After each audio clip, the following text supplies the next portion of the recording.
नमस्कार विद्यार्थी मित्रों। द स्कूल ऑफ साइंस की ओर से मैं तुषार नारिका हमारे यूट्यूब चैनल ऑनलाइन एजुकेशन में आपका हार्दिक स्वागत है। आज हम कक्षा 9 इकाई छठी मेरी बीमारी शा मैंने ली, जिसके लेखक है हरिवंश राय बच्चन। हरिवंश राय बच्चन के बारे में आप तो जानते ही होंगे, क्योंकि हरिवंश राय बच्चन हमारे फिल्म अभिनेता अमिताभ बच्चन के पिताश्री थे।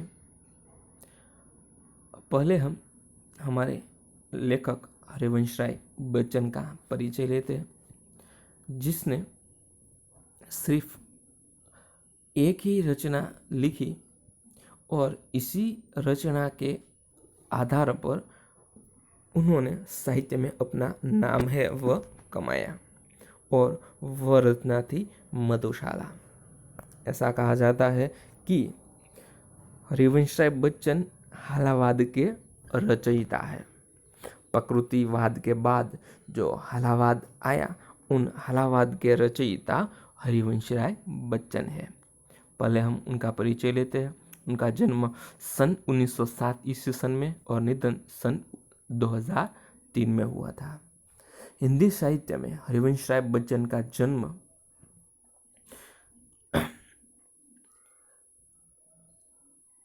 सन 1907 और निधन सन 2003 में हुआ था।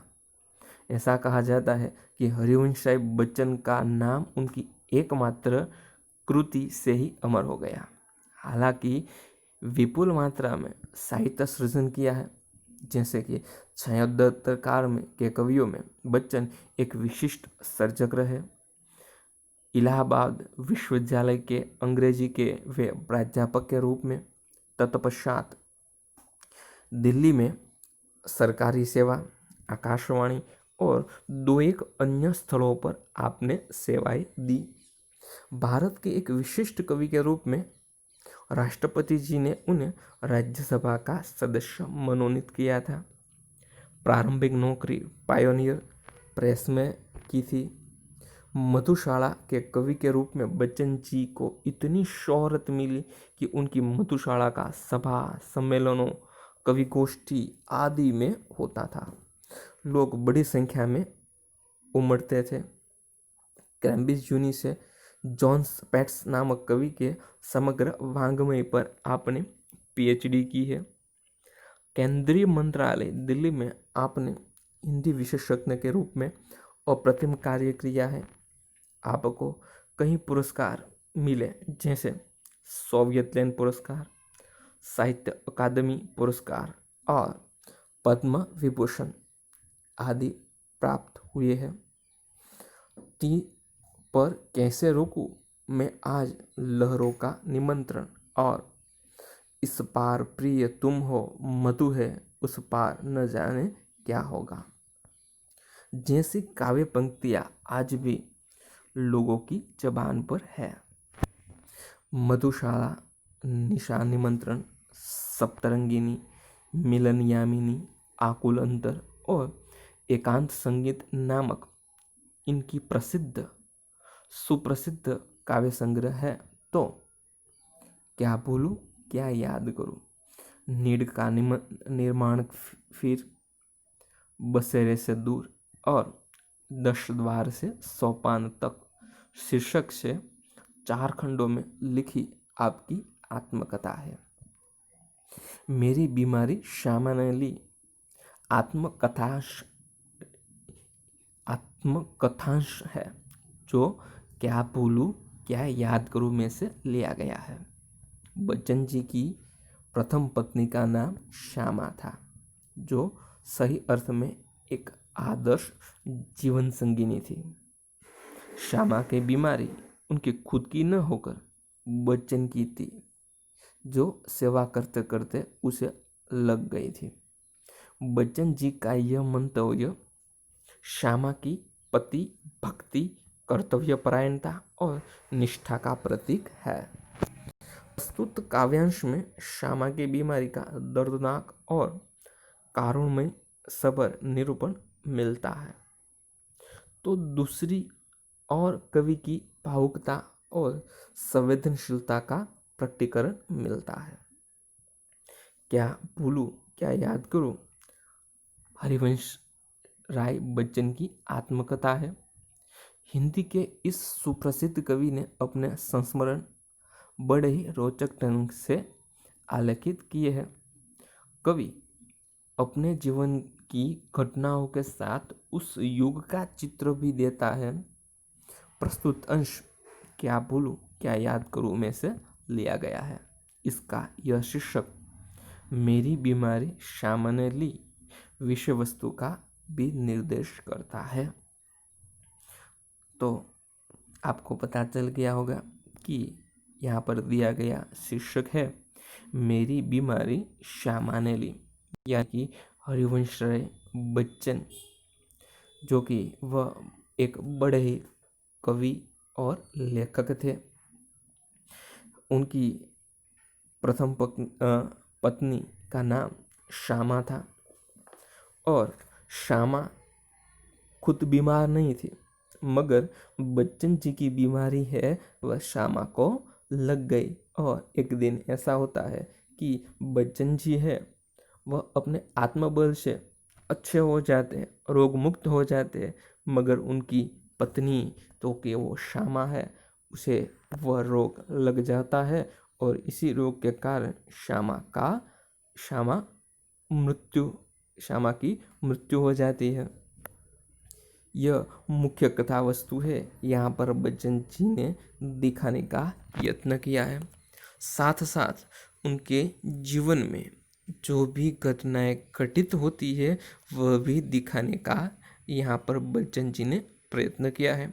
तो हम इस हरिवंश राय बच्चन की आत्मकथा क्या भूलूं, क्या याद करूं में से लिया गया मेरी बीमारी सामने ली वह देखेंगे। यहाँ पर कहते हैं, बच्चन जी कहते हैं, मैं अपनी बीमारी को दोहराने वालों में न था। बच्चन जी કહે છે કે હું મારી બીમારીને કહેવા વાળો ન હતો। सच कहूँ तो मैं अपनी बीमारियों के प्रति प्रायः निर्भय था। साचું કહું तो હું મારી પોતાની બીમારીને प्रत्ये हमेशा निर्भय હતો। शायद मैंने गांधी जी के ही लेख में कहीं पढ़ा था कि बीमार होना अपराध है। कदाच मैं गांधीजीना एक लेख में वाँच्યું હતું कि बीमार पड़વું ये एक गुनो है, अपराध है। हमें जो शरीर दिया गया है उसे हम स्वस्थ न रखें तो हम अपराधी तो है ही। આપણને જે શરીર મળ્યું છે એને આપણે સ્વસ્થ ન રાખીએ तो આપણે अपराधी तो छे। मैं इस तर्क को कुछ और आगे ले गया और हूँ आ तर्क ने कंईक आगळ लई गयो। अपराधी को दंड देना चाहिए, अपराधी ने दंड आपवो જોઈએ। मुझे जब कभी छोटी मोटी बीमारी होती, जुकाम, बुखार, खांसी, सिरदर्द, तो मैं खाट पर न लेटता। कवि कहे છે કે મને નાની મોટી બીમારી થાય જેમ કે શરદી, ઉધરસ, તાવ, માથું, तो હું ક્યારે ખાટલા ઉપર સૂતો નહીં और भी अपने से काम लेता। એટલે કહે છે કે આવી બીમારીમાં હું વધુ ને વધુ काम करतो। मुझे भरे भुट्टर बुखार में अपनी रात की ट्यूशनों पर जाने की याद है। कवि एम पण કહે છે કે મને ખૂબ જ કાળો તાવ આવ્યો હોય, ભરે ભુટ્ટર બુખારિયા એટલે કે તાવ, ખૂબ જ કાળો તાવ આવ્યો હોય તો પણ હું રાતનું જે ટ્યુશન હતો એ ટ્યુશનમાં જતો એ મને યાદ છે। बुखार की गर्मी और तेजी में तो मैं और जोश में पड़ा था। હવે આ તાવની ગરમીમાં તો વધારે એમ કહેવાય કે વધારે જોશથી ભણાવતો। मजदूरी करके रोटी कमाने वाले को बीमार पड़ने का क्या अधिकार है। कवि કહે છે કે જેને મજદૂરી કરી અને રોટલી કમાવી છે એને બીમાર પડવાનો કોઈ અધિકાર નથી। बीमारी अमीरों की हमदर्दी है, એટલે કે બીમારી અમીરોની हमदर्दी है। गरीबों को उसे अपने पीछे न लगाना चाहिए। એમ કહે છે કે આ બીમારી તો અમીર લોકોની છે, ગરીબોએ એને ક્યારેય આગળ લાવવી નહીં, પણ એને પાછળ ધકેલી દેવી। लिखने में तो ऊंचा बुखार मुझे सब तरह से सहायक, प्रेरक और प्रोत्साहक लगता। कवि एम કહે છે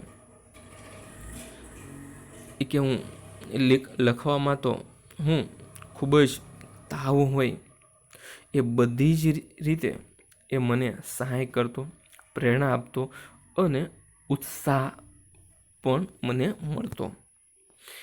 एक तरह की आग जिससे मेरी अनुभूतियों में ताप आता है। एक જેવી આગ જે મને મારી અનુભૂતિઓમાં, મને મારા અનુભવમાં એ તાપ આપે છે। जिसमें गल पिघल कर मेरा हृदय ढलता અને અને એમાં એ મારું હૃદય એ પીગળીને એ ઢળી જતું। एक तरह की भट्टी जो मेरे विचार, भाव, कल्पनाओं को उबाल देकर उच्छलित करती। અને એમાં એક જેવી એ ભઠ્ઠી જે મારા વિચાર, ભાવ અને કલ્પનામાં એ તપીને જેને ઉચ્છલિત કરીને, यह तो मैं नहीं कहूँगा कि बुखार में मैं अब दबा कर लिखता था, पर अगर मैं लिखना चाहता था तो बुखार मेरे लिए कोई बाधा नहीं बन सकता था।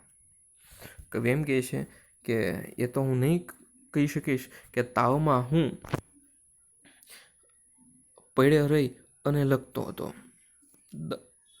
પણ હું જો કહેવા માંગુ તો કહીશ કે તાવમાં મને એ તાવે ક્યારેય બાધા આપી નથી। हल्के बुखार में तो मेरे सब काम हस्त मालूम होते रहते थे। कोई मेरा बदन छूकर कभी कहता कि तुम्हें तो बुखार है, तो मैं पट से जवाब देता कि हाँ बुखार है और मैं भी हूँ। એમ કહે છે કે થોડાક તાવમાં તો મારું બધું જ કામ છે એ મને ખબર રહેતી। કોઈ મને આવીને મારા શરીરને અડીને કહેતું કે તને તો ખૂબ જ તાવ છે, હું ઝડથી જવાબ આપતો कि हाँ ताव છે અને હું પણ છું। शायद किपलिंग ने अपनी आत्मकथा में लिखा है कि कभी कभी उसे बुखार में भी काम करना पड़ता था। किपलिंग એ પોતાની આત્મકથામાં લખ્યું છે કે ક્યારેક ક્યારેક તેને તાવમાં પણ કામ કરવું પડતું હતું। और जब यह बुखार में होता था तो और अच्छी कहानियाँ लिखता था। અને જ્યારે તે તાવ આવતો ત્યારે તે વધુ સારી કહાની છે એ લખતો હતો। बुखार में कम लिखने की मुझे याद नहीं, वह कैसा बन पड़ा इसका निर्णय मैं न देना चाहूँगा। તાવમાં મેં ઓછું લખ્યું તે મને યાદ નથી। તાવ આવતો હોય અને એમાં મેં ઓછું લખ્યું હોય એ મને યાદ જ નથી। તે કેવી રીતને બને એનો નિર્ણય હું ન આપી શકું।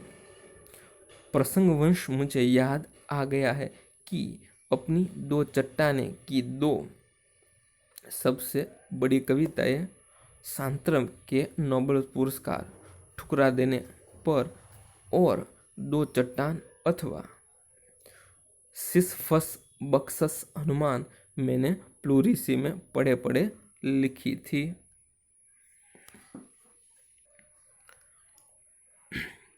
પ્રસંગવશ મને યાદ આવી ગયું છે કે મેં મારી દો ચટ્ટાન અને દો મોટી કવિતાએ નો નોબેલ પુરસ્કાર ને જતો કર્યો હતો અને આ દો ચટ્ટાન અથવા તો સિસફસ બક્ષ હનુમાન મેં પ્લુરિસી એટલે કે એક પ્રકારનો ફેફસામાં પાણી ભરાઈ જવાનો રોગ અને આ રોગમાં પેડા લખી હતી. બદરહાલ અને તે હાલમાં જબ મેં અપની જવાની પર થા ત્યારે હું મારી પોતાની યુવાનીમાં હતો. બીમારી મુझे પરાજિત ન કર सकती थी એટલે કે બીમારી મને હરાવી શકતી ન હતી. मैं ही अपनी जिद से बीमारी को पराजित कर देता था. હું જ પોતાની જીદથી એ બીમારીને હરાવી દેતો હતો. બુખાર સુખાર આખી કિતને દિન ચલતા. તાવ બાવ કેટલા દિવસ સુધી ચાલતો. विश्राम तिवारी कहा करते थे, मार के पीछे भूत भागे. मैंने अपने प्रयोग से सिद्ध किया था, काम के पीछे बुखार भागे. વિશ્રામ તિવારી કયા કરતા હતા કે મારથી ભૂત ભાગે અને મેં મારા પ્રયોગથી એવું સિદ્ધ કર્યું હતું કે કામથી તાવ ભાગે. તો વિદ્યાર્થી મિત્રો, આજે આપણે આ પાઠને અહીંયા સુધી છે એ સમજવાનો પ્રયત્ન કર્યો. ફરી વખત આવતા લેક્ચર વિડીયોમાં આપણે આ પાઠને આગળ ધપાવીશું. ફરી વખત આપણે મળશું. ત્યાં સુધી અસ્તુ. જય હિન્દ.